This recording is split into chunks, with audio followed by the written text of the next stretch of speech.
बिस्मिल्लाहिर्रहमानिर्रहीम, अस्सलाम वालेकुम। Top news stories of the day 21 जून की बड़ी खबरों पे बात करेंगे। आगाज़ में सबसे पहले बात करेंगे जो वज़ीरिस्तान में दहशतगर्दी का वाक़या हुआ।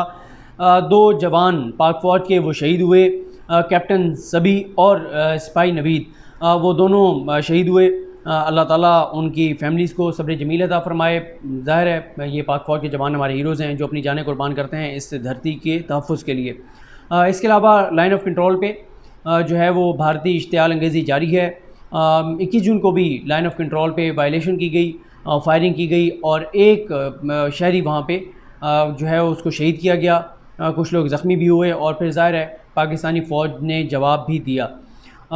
बाकी भारत के हवाले से, लाइन ऑफ कंट्रोल के हवाले से आपको पता है आबिद नदलीब साहब हमारे दोस्त वीडियोज़ करते हैं, उनके पास वहाँ की इन्फॉर्मेशन भी ज़्यादा होती है। और जहाँ तक भारत की बात है, आगे भी एक स्टोरी आएगी भारत से मुतालिक उस पर, क्योंकि हमारे दोस्त ईसा नकवी साहब वीडियोज़ करते हैं, तो डिटेल में अगर कोई वहाँ सुनना चाहते हैं इस हवाले से तो वो इस हवाले से वीडियोज़ भी करते हैं। एक और मैं आपको चीज़ बता दूँ कि ईसा नकवी साहब की कल एक डॉक्यूमेंट्री जो है वो उन्होंने अपलोड की है, जो कि बहुत ही शानदार है, जिसमें उन्होंने बताया है कि नवाज शरीफ साहब के दौर में $1.5 अरब की जो पुरस्कार कहानी थी वो कहाँ से आए, कैसे आए, क्यों आए और फिर क्या हुआ, कैसे हुआ, नवाज शरीफ क्या कमिटमेंट करके आए थे, क्यों फिर उसके बाद नवाज शरीफ और हमारी मिलिट्री इस्टेब्लिशमेंट यानी फ़ौज के तल्लुकात ख़राब हुए। इस हवाले से बड़ी ज़बरदस्त उन्होंने एक बहुत इन्फॉर्मेटिव डॉक्यूमेंट्री जो है वो बनाई है। इसके बाद जो कोरोना का मामला है, पाकिस्तान में तकरीबन 1,80,000 केसेस हो चुके हैं। अमवात जो हैं वो 3,500 से ज़्यादा हो गई हैं। और अब यही किया गया है कि जो हॉट स्पॉट हैं जहाँ पे ज़्यादा केसेस हैं उन तमाम जगहों को पूरे पाकिस्तान में मुख्तलिफ़ सूबों में उन जगहों को सील कर दिया गया है। और यही कोशिश की जा रही है कि उन जगहों को मुकम्मल तौर पर बंद किया जाए जहाँ पे ज़्यादा केसेस जो हैं वो सामने आ रहे हैं। इसके बाद इसी से जुड़ी एक और ख़बर, जो पाकिस्तानी हुकूमत ने फ़ैसला किया है कि जो इंटरनेशनल फ़्लाइट्स हैं उनको मुकम्मल तौर पर, लेकिन जुज़वी मुकम्मल तौर पर खोल दिया जाए, क्योंकि मसला यह है कि बहुत से पाकिस्तानी अब उनके सब्र का पैमाना लबरेज़ हो गया है, जो पाकिस्तान से बाहर हैं, ख़ास तौर पे जो मज़दूर थे जिनके पास पैसे ख़त्म हो चुके हैं, जो पाकिस्तान वापस आना चाहते हैं। तो अब इसके ऊपर भी हुकूमत को काफ़ी दबाव का सामना है और काफ़ी दबाव है हुकूमत के ऊपर, क्योंकि इतराज़ हो रहा है और हुकूमत से यही कहा जा रहा है कि आपने इंटरनेशनल फ़्लाइट्स जो खोली हैं, कोरोना के पेशेंट्स जो बाहर से आएंगे अगर उनमें कोरोना पॉजिटिव है तो पाकिस्तान में कोरोना तेज़ी से फैलेगा या उसकी तादाद में इजाफा होगा। लेकिन अभी तक तो हुकूमत अपनी बात पर डटी हुई है। वो ये समझते हैं कि जो बाहर बैठा हुआ पाकिस्तानी है उसका भी उतना ही हक़ है कि वो पाकिस्तान वापस आए, क्योंकि बहुत से लोगों के पास जो मज़दूर तबका ख़ास तौर पे बाहर था, जिनकी जॉब्स चली गई हैं, उनको काफ़ी जो है वो मसाइल का सामना है, काफ़ी परेशानी का सामना है। इसके अलावा मुफ्ती नईम साहब जिनकी डेथ हुई, उनको सुपुर्द खाक कर दिया गया। और इसके अलावा एक बड़ी स्टोरी जो सामने आई वो मोहम्मद अनवर जो MQM के रहनुमा रहे हैं, उनका बयान जो सामने आया है, जिसमें उन्होंने एतराफ़ किया है कि बिल्कुल MQM जो है वो भारत से फ़ंडिंग लेती थी, भारत से उनको पैसे मिलते थे, लेकिन हम ये सब कुछ अल्ताफ़ हुसैन के कहने पर करते थे और वहाँ से हम पैसे लेकर, इंडिया से हम पैसे लेकर और अल्ताफ़ हुसैन को दे देते थे। तो आप ये देख लें कि अंदाज़ा लगाएं कि आज बहुत सालों बाद वो ये एतराफ़ कर रहे हैं। मुस्तफ़ा कमाल का भी बयान आपने शायद देखा ही हो, वो काफ़ी उसके ऊपर बात होती रही कि मुस्तफ़ा कमाल ने भी ये बात कही है कि बिल्कुल अल्ताफ़ हुसैन जो हैं वो भारत से फ़ंडिंग लेते थे, MQM जो भारत से फ़ंडिंग लेती थी। तो अब ये भी हैरत है कि उस वक्त उन्होंने MQM क्यों नहीं छोड़ी थी, उन्होंने तो उसके बहुत बाद आके MQM छोड़ी थी।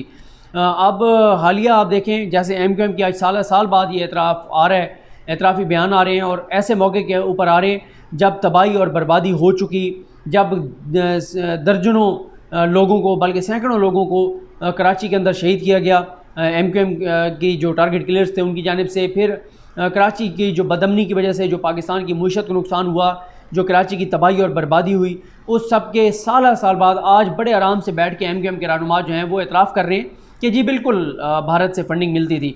इसी तरह मौजूदा हालात में PTM का हम देखते हैं, उसके हवाले से हमें बताया जाता है, हमारे इदारे ये दावा करते हैं कि हमारे पास सबूत मौजूद हैं कि ये भारत से फ़ंडिंग ले रहे हैं, पाकिस्तान के दुश्मनों से फ़ंडिंग ले रहे हैं, लेकिन उस तरह से अगर वो ले रहे हैं तो उस तरह से हमें कार्रवाई नज़र नहीं आती। और ये भी हो सकता है कि जैसे MQM के साल बाद पता चल रहा है कि वो बैरूनी फ़ंडिंग लेते रहे हैं, तो शायद साल बाद ये पता चले कि कौन कौन सी जमात जो है वो भारत से या दीगर पाकिस्तान दुश्मन मुल्कों से फ़ंडिंग ले रहे थे। और यही वजह है कि आप देखें कि भारत इस वक्त बहुत एक्टिव है, भारत की जो एजेंसियाँ हैं, कि पाकिस्तान के अंदर बदअमनी पैदा की जाए, दहशतगर्दी दोबारा पैदा की जाए। और यही वजह है कि आप देख रहे हैं कि हमारे जवान पिछले 1.5-2 माह में काफ़ी दहशतगर्दी के वाक़यात में बहुत से हमारे जवान शहीद हुए और दहशतगर्दी के वाक़यात में पिछले 1.5-2 माह में इजाफा हुआ है। जो मैंने अभी आपको बताया कि 2 जवान जो हैं कैप्टन सबी और सबाई नवीद शहीद भी हुए। इसके अलावा बिलावल भुट्टो जरदारी का बयान सामने आया है जिसमें वो कहते हैं कि जजेस की जो सर्विलेंस है, जासूसी है, वो बहुत संगीन मामला है और वो ऐसे बात कर रहे थे कि जैसे उनको बड़ा एहसास है कि जजेस की जासूसी नहीं होनी चाहिए। पता नहीं उनको शायद अपनी घर की हिस्ट्री भी नहीं पता, अपनी घर की हिस्ट्री तो कम अज़ कम उनको पढ़ लेनी चाहिए, लेकिन क्योंकि वो बाहर से पढ़ के आए हैं तो शायद उनको यहाँ की पाकिस्तान की हिस्ट्री का नहीं पता कि उनकी वालदा मोहतरमा की जो हुकूमत थी उसको घर इसलिए भेजा गया था कि वो जजों की जासूसी करवा रही थी।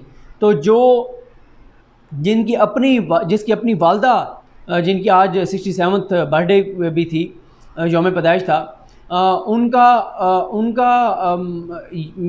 उनकी अपनी हुकूमत जो है इस बात पे घर भेज दी गई थी कि वो जजेस की जासूसी करवा रही थी।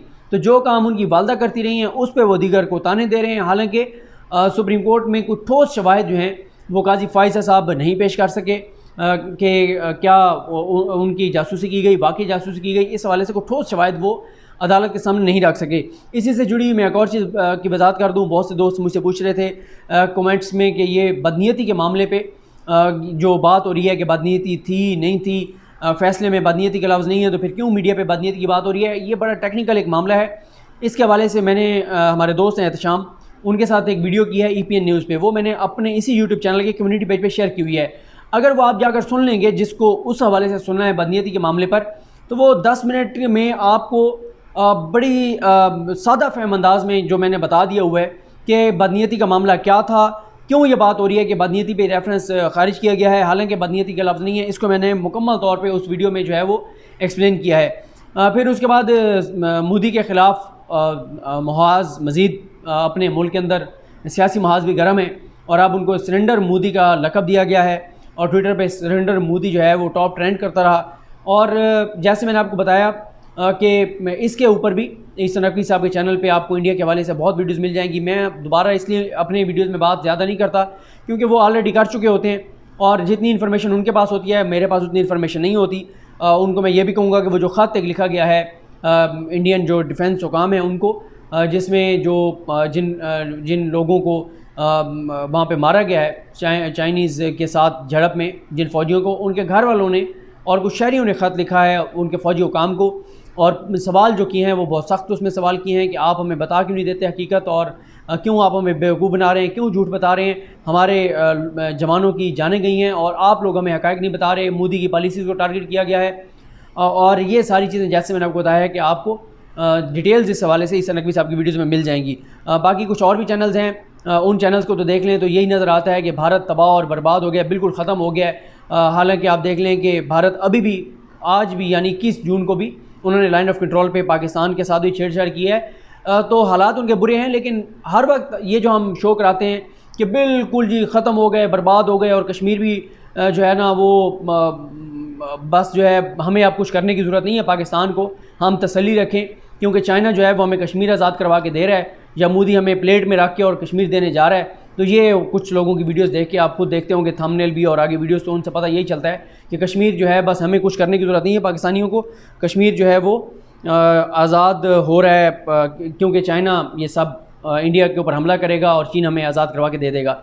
उसके बाद अब एक और चीज़ है, आगे आपको पता है ईद उल अज़हा आ रही है और अभी से बात होना शुरू हो गई है कि अगर SOPs को फॉलो ना किया गया तो कहीं ऐसा ना हो कि ईद उल फितर के बाद जो हालात हुए, जो माहौल बना, कहीं ऐसा ना हो कि वही सब कुछ दोबारा जो है वो हमें देखने को मिले।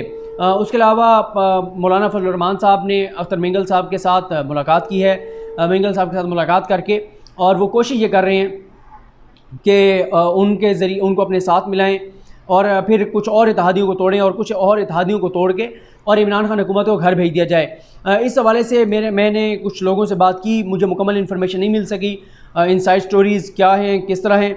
मैं कोशिश करूँगा कि मुकम्मल तफसीलात लेकर और ज़रूर आपके साथ शेयर करूँ। उसके अलावा जरदाज गुल ने जो एक बात की, गो कि आप वो उसकी वजाहत भी कर चुकी हैं, उसके ऊपर काफ़ी सोशल मीडिया पे बात होती रही, कोविड-19 के हवाले से जो वो बात करती रही। इसके अलावा नून लीग के हवाले से ख्वाजा आसिफ साहब ने ये बात का एतराफ़ किया है कि पार्टी के अंदर धड़े हैं, लेकिन वो ये कहते हैं कि धड़े होना जो है वो अच्छी बात है। इसमें कोई भी जो है वो बुराई नहीं है। शहबाज गिल साहब जो हैं वो अंदरूनी सिंध गए, उन्होंने अंदरूनी सिंध के जो हस्पतालों की हालत इज़ार है वो दिखाकर और सिंध हुकूमत के दावों को बेनकाब किया है कि उनके दावे क्या हैं और वो और की हकीकत क्या है, ये सारी सूरत हाल उन्होंने बताई है। इसके अलावा मीडिया डॉन मुश्किल रहमान की गिरफ़्तारी को 100 रोज़ मुकम्मल हो गए, लेकिन अभी तक उनका रेफरेंस जो है वो दायर नहीं हुआ। तो आप देखिएगा कि इस चीज़ का उनको फ़ायदा होगा और कहीं ना कहीं से उनकी ज़मानत हो जाएगी। फिर हम सब ये कहेंगे कि जी देखें एहतसाब नहीं हो रहा और अदालतों ने छोड़ दिया है, और लेकिन नैब ने अभी तक रेफरेंस जो है वो दायर नहीं किया। ये भी बहुत ही ज़्यादा जो है वो अफसोसनाक सूरत हाल है। तो ये 21 जून की बड़ी ख़बरें थी। मुझे अपनी दुआ में याद रखिए। अल्लाह करीम हम सबका हामी नासरो। अल्लाह हाफ़िज़।